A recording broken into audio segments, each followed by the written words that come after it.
শুক্রবার মুখ্যমন্ত্রী মমতা বন্দ্যোপাধ্যায় মহাকাল মন্দিরের শিলান্যাস করেন। মন্দিরের শিলান্যাস নিয়ে রাজনৈতিক দলগুলির মধ্যে চর্চা তুঙ্গে। মহাকাল মন্দিরের শিলান্যাস নিয়ে এবার হুমায়ুন কবির বলেন, মুখ্যমন্ত্রী মন্দির করুক, তাতে কোনো বাধা নেই, কিন্তু কোনো মন্দির সরকারি টাকায় করা যাবে না। কি বলেছেন তিনি, শোনাবো আপনাদের। আমার কোনো বাধা নেই, দুর্গায়ন করুন, বাধা নেই, কিন্তু সরকারি টাকায় না করলে আমি খুশি হব।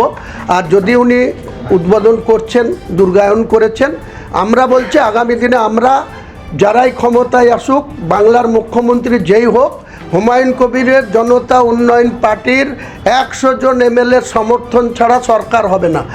মসজিদ তো পাবলিকের টাকায়, মুসলমান কমের টাকায়। মসজিদের কাজ তো 10ই ফেব্রুয়ারি শুরু হবে।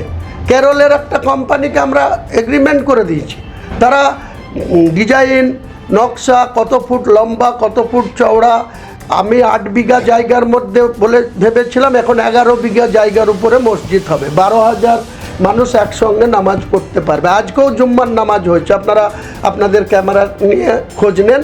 আজকেও আমি প্রথমে আমাদের ভিডিও ভালো লাগলে লাইক ও শেয়ার করুন, কমেন্ট সেকশনে আপনাদের মতামত জানান।